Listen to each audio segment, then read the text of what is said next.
Começa agora pela TV Novo Tempo mais um programa Evidências na busca de fatos que comprovem a veracidade histórica da Bíblia Sagrada.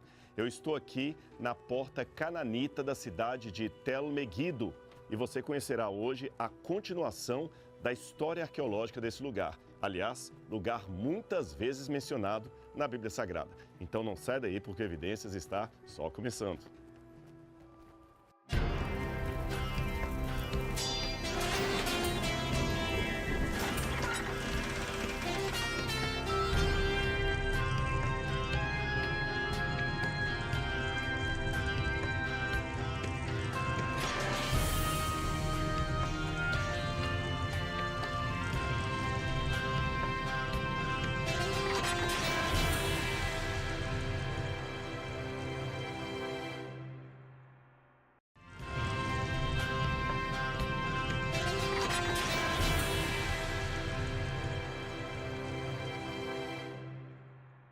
De volta com o programa Evidências, mas antes de entrar no assunto de hoje, que tem muita informação legal esperando por você, eu quero dar um presente. Um presente da TV Novo Tempo e dos Anjos da Esperança, preparado com todo carinho para você e sua família. Eu estou falando do Guia de Estudos Evidências, com assuntos muito interessantes sobre religião, teologia, Bíblia Sagrada e muito mais. E o que é melhor, este estudo é de graça. Você pode receber em sua casa, em qualquer lugar do Brasil. Como fazer isto? Basta ligar para a gente no horário comercial, anote aí, 0 operadora 12 21 27 3121 ou pelo site biblia.com.br. Você também pode deixar, se preferir, uma mensagem no nosso WhatsApp que aparece na sua tela ou através do QR Code. Nós queremos enviar um guia de estudos para você.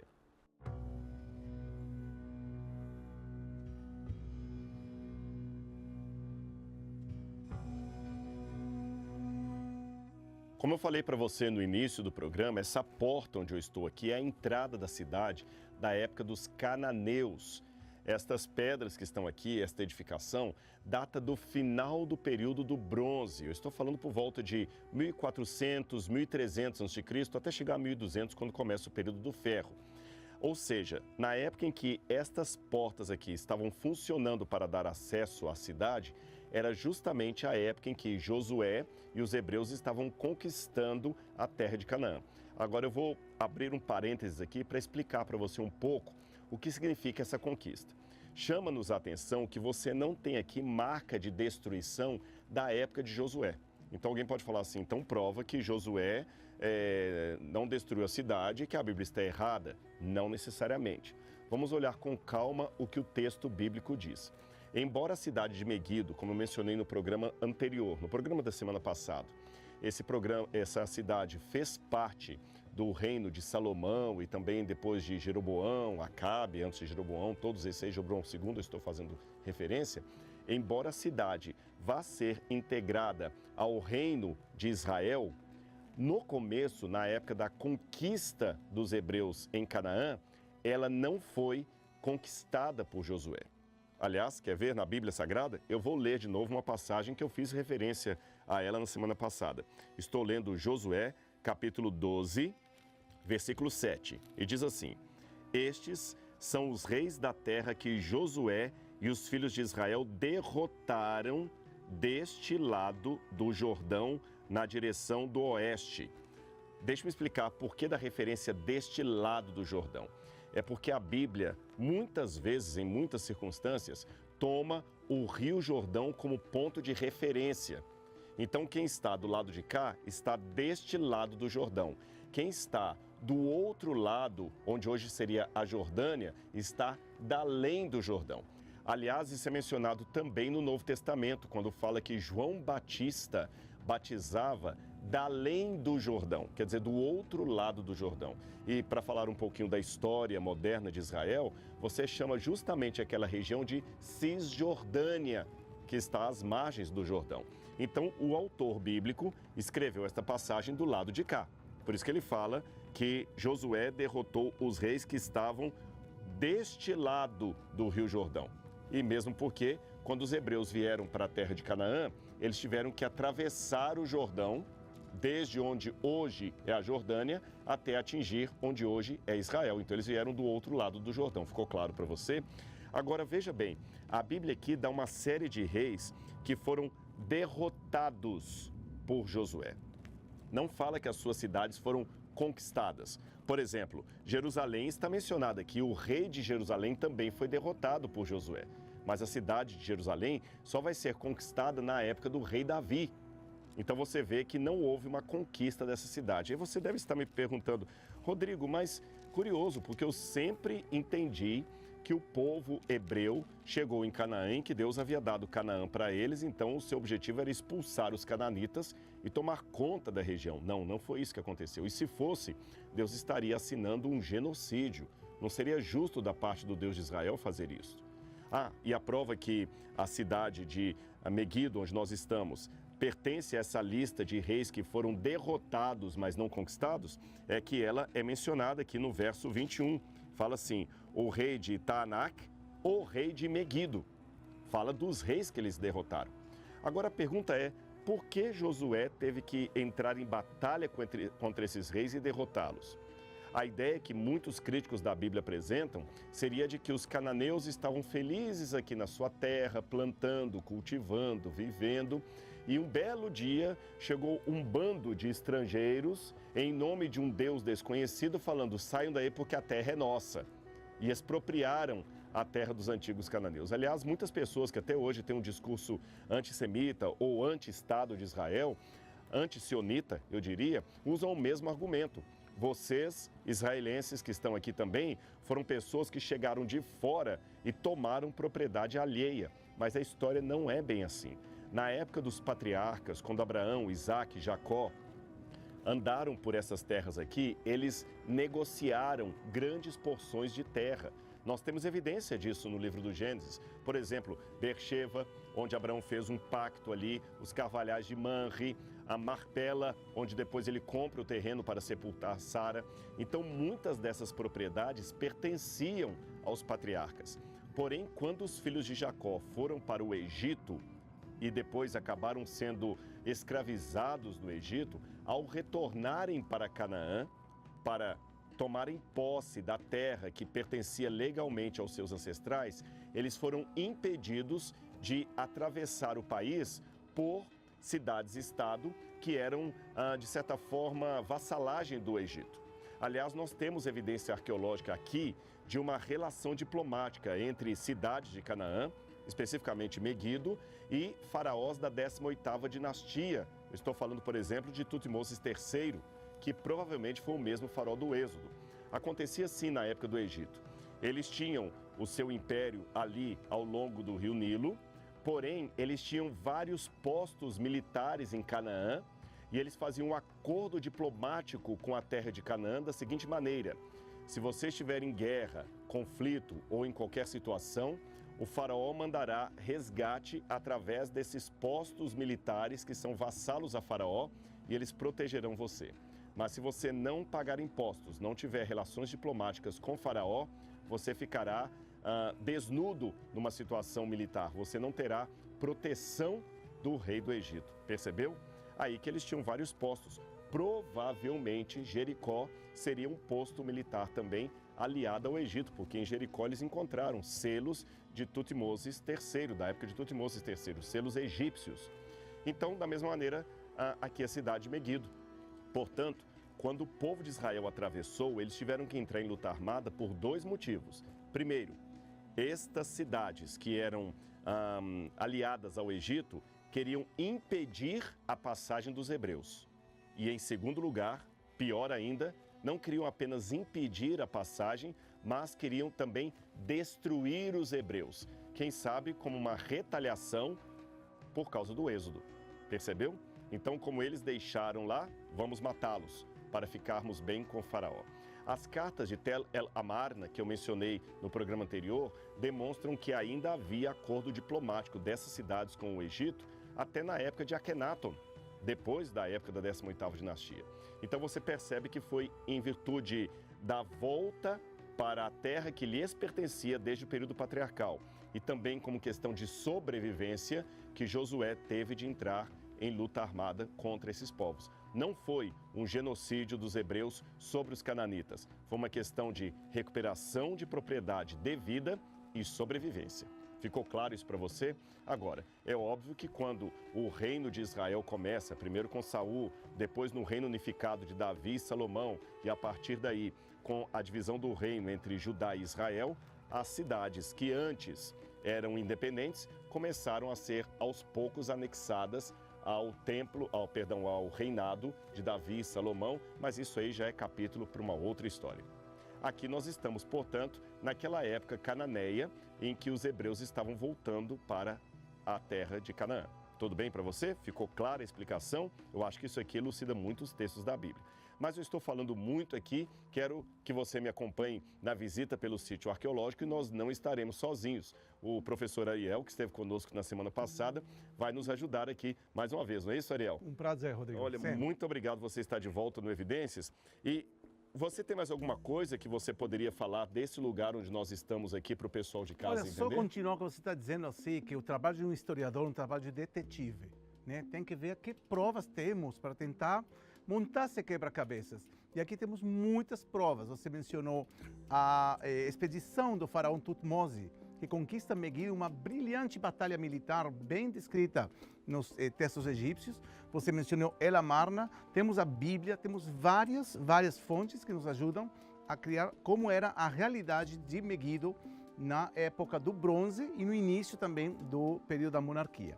E nesse portão que estamos aqui, um portão da época cananita, como você mencionou, provavelmente o próprio faraó Tutmose entrou por aqui quando conquistou, e vemos aqui muitas coisas interessantes. Em primeiro lugar, nesse portão vemos que tem como câmaras, né? Que estão ao longo, são 4 câmeras, que é muito típico da antiguidade ter portões que tem câmeras que provavelmente os soldados descansavam, eram depósitos, né? E servia como porta de entrada à cidade. Imagino aqui, se me traslado à época da época do bronze, as rotas comerciais, né? Imagino que os cavalos chegando, camelos com mercadorias. Estamos no Vale de Jezreel, vale mais fértil, não só hoje em dia em Israel, mas também na antiguidade. Então esse era o portão de entrada para essa magnífica cidade. E uma coisa muito interessante, cada vez que recebo pessoas aqui, me perguntam o que são essas linhas aqui, que vocês podem ver de um lado do portão, do outro lado do portão, que tem uma madeira também, né, que é uma linha de reconstrução, de restauração. Agora, o que significa essa linha de restauração? Significa que tudo que está debaixo dessa linha, os arqueólogos acharam original. E tudo que está acima foi uma reconstrução dos arqueólogos.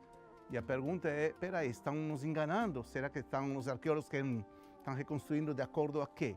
A ideia de reconstrução é justamente uma ideia educativa, porque os arqueólogos não têm sentido, não têm missão, se eles não conseguem mostrar para o mundo o que eles acharam. Porque senão seria um bate-papo entre especialistas. Ver essa rocha aqui, essa pedrinha ali, e ninguém entenderia nada. Eles precisam reconstruir para que pessoas que não são arqueólogas, que a maioria das pessoas possam entender ou ter uma visão de como era, nesse caso aqui em Megiddo, o portão de entrada para a cidade. Nós vimos, inclusive, essas linhas de demarcação também quando fizemos um programa em Massada. Então, pelo que eu estou entendendo, essas madeiras são recentes, não são antigas, e além da madeira você tem uma linha, aqui está como se fosse um cimento, lá em Massada é uma linha preta, inclusive está escrito realmente ali, ó, Restoration Line. A parte de cima foi reconstruída, mas com as pedras originais. Com certeza. Isso até nos ajuda também, você que está em casa, a ter uma ideia de qual seria a altura da parede original, porque pela quantidade de pedras que estão colapsadas, você imagina qual seria a altura. Agora alguém pode perguntar, por que não se reconstrói tudo? Porque realmente já seria um trabalho gigantesco, né? A ideia aqui não é fazer uma reconstrução total, senão a gente estaria com palácios de luxo e não termina. É infinito isso. A ideia é ter, o objetivo é ter uma ideia aproximada de como que era nesse caso, o portão de entrada. Eu estava falando antes, né, com a equipe de produção, imagino que os cavalos entrando, os camelos entrando. Agora, você pode imaginar, porque você vê esse caminho aqui, você vê os portões, você vê essas câmaras, né, essas salas onde estavam soldados, aí dá para imaginar. E também vamos deixar também um pouquinho para a imaginação do ser humano funcionar e que não dar tudo servir. Uma imaginação que hoje está tão prejudicada nessa era da tecnologia. Agora, ele falou aqui, mas eu tenho que revelar a você também que aqui também ficavam, além dos soldados, os que cobravam impostos dos produtos que entravam e saíam da cidade. Ou seja, a Receita Federal tem uma história muito mais antiga do que você imagina, não é isso? Então isso não é invenção do século XXI, né? Realmente, é antigo. Agora, nós vamos subir, Ariel e eu, para mostrar a você que está em casa, a outra porta da cidade Meguido, só que uma porta do período da monarquia de Israel. Então, entre esta porta que nós estamos aqui e a que está lá em cima, você tem séculos de hiato entre uma e outra, porque aquela foi construída no período posterior. Vamos lá então? Vamos lá. Vem com a gente.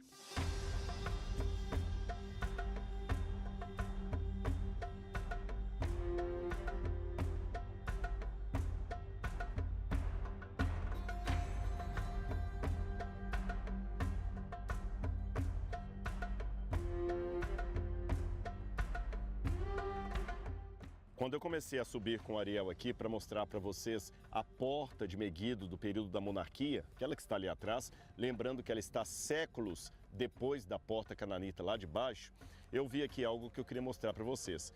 É esta base de pedra aqui que na verdade era uma manjedoura.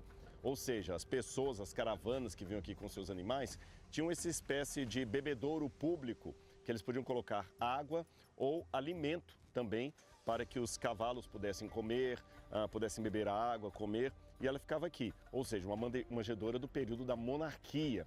Agora, ela também pode me dar uma ideia de como seria o primeiro berço no qual o menino Jesus foi colocado, porque no Evangelho diz que Maria, não tendo lugar para ela na hospedaria, deitou a criança numa manjedoura.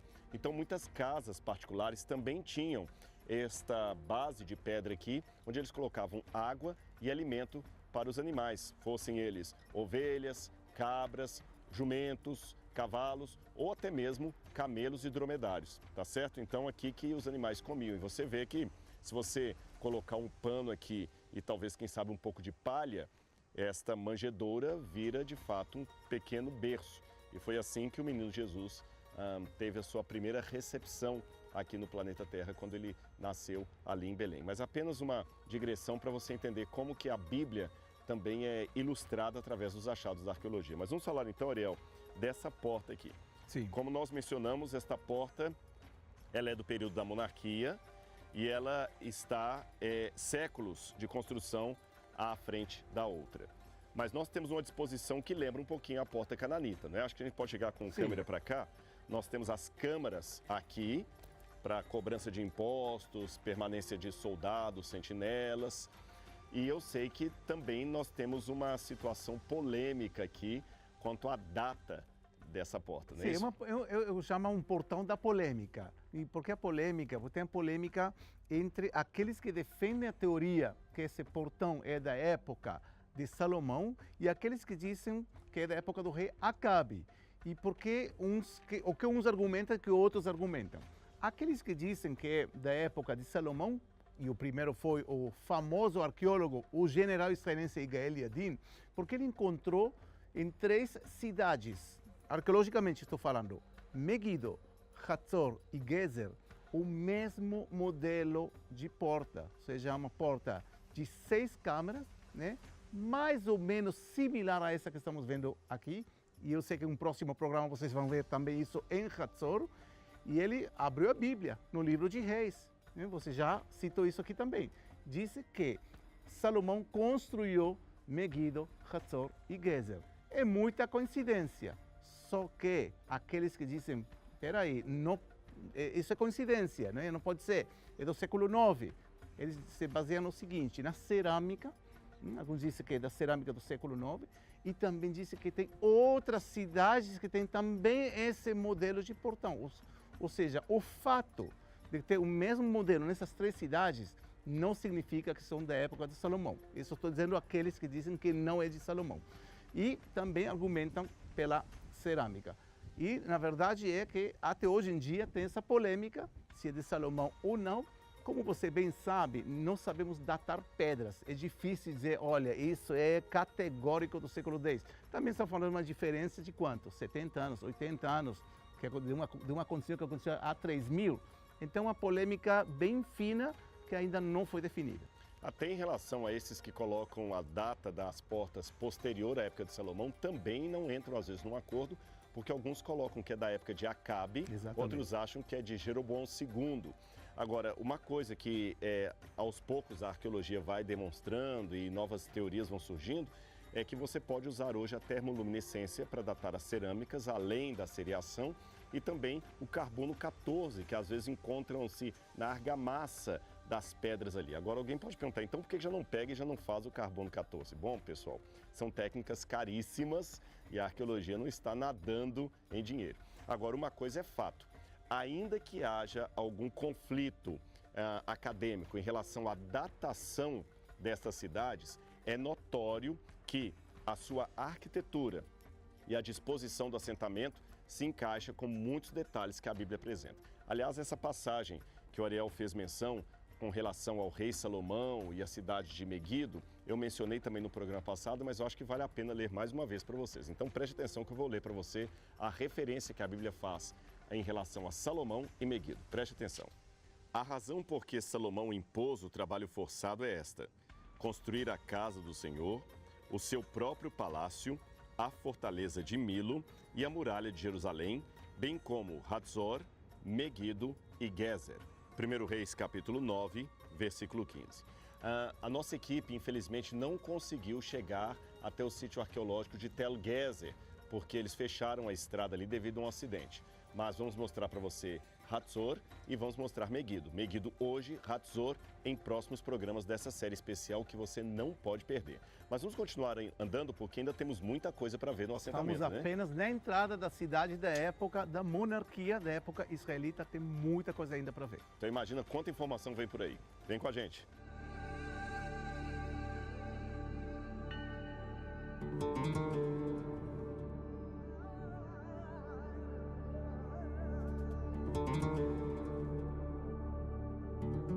Para você entender o que eu e Ariel vamos mostrar para você lá embaixo, eu preferi primeiro sentar aqui e apresentar esse gráfico para você. Por quê?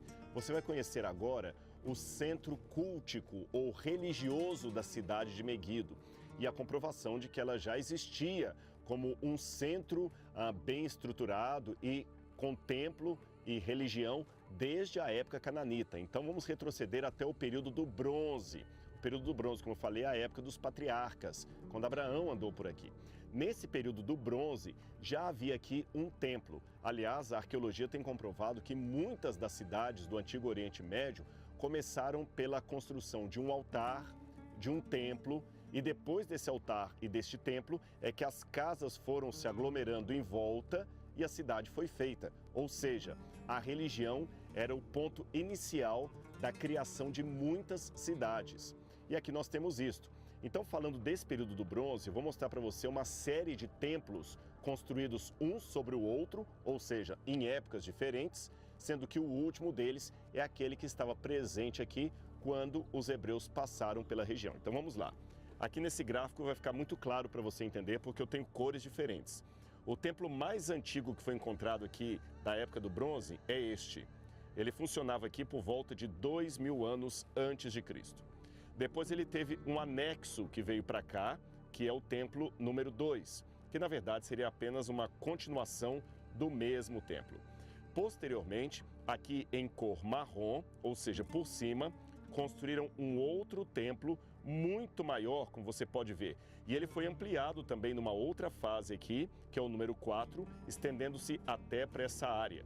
Então eu tenho uma camada de construção, outra superior e, por fim, a última camada, que é esta representada em amarelo aqui, que era aquele templo que existiu no lugar no final da Idade do Bronze e início da Idade do Ferro, quando, como eu disse, Josué passou com os hebreus por aqui e venceu o rei de Meguido. Então vamos agora que você conhece o gráfico com as cores diferentes, ver em loco o que eu apresentei aqui. Vamos lá.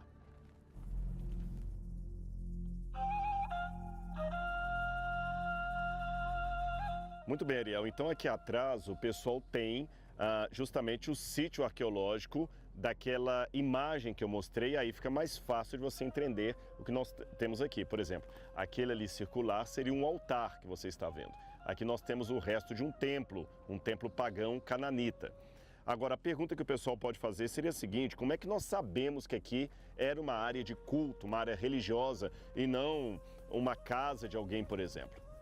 Aí que entra a arqueologia, porque cada um poderia entender qualquer coisa. Vemos realmente uma estrutura circular que poderia ser qualquer coisa realmente, mas arqueólogos encontraram aqui restos de ossos de animais.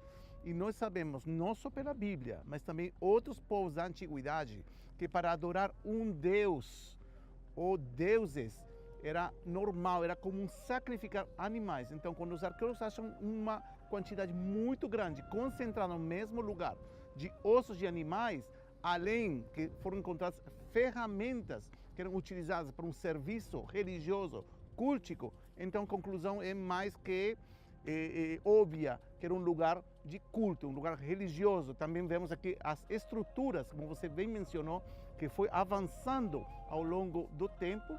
Então a conclusão é praticamente, como já disse, óbvia, que era um lugar de culto de deuses cananeus, cananitas, pagãos do passado. E é interessante que você deva saber que há uma diferença, arqueologicamente falando, de quando encontramos ossos de animais numa cozinha e num altar de sacrifício. A disposição dos ossos, a marca do queimado é diferente, o tipo de cerâmica usado, também a arquitetura de um altar e um outro elemento fundamental que o Ariel mencionou. Havia a prática de construir locais sagrados em cima de locais sagrados. Então, certamente, isso até no período bizantino, até na época da igreja cristã primitiva. Você quer saber, então, o que estava debaixo de uma igreja cristã? Com certeza, outra igreja cristã, às vezes outra igreja, às vezes uma domus ecclesia do quarto século, até chegar provavelmente numa casa que pode ter sido casa de alguns dos líderes do cristianismo, etc. Havia também o caso da cristianização de um lugar onde às vezes uma igreja medieval era construída em cima de um altar pagão. Aí eu estou me referindo mais ao período romano. Então essas pistas nos ajudam a reconstruir o cenário. Agora, falando em religiosidade, eu ainda tenho mais um capítulo sobre Meguido que eu queria passar para vocês. Então, Ariel, eu queria te pedir para você estar com a gente num terceiro programa, porque eu quero falar um pouquinho sobre a Batalha de Meguido, a Batalha do Armagedon. Vocês estão escutando um avião passando? Até hoje aqui é uma zona militar, tá certo? Mas e as batalhas do passado? Quais foram elas? O que tem a ver esse lugar com a Batalha do Armagedon no Apocalipse? Você ficou curioso? Então não perca a continuação desse assunto no próximo programa Evidências. Um grande abraço e até lá!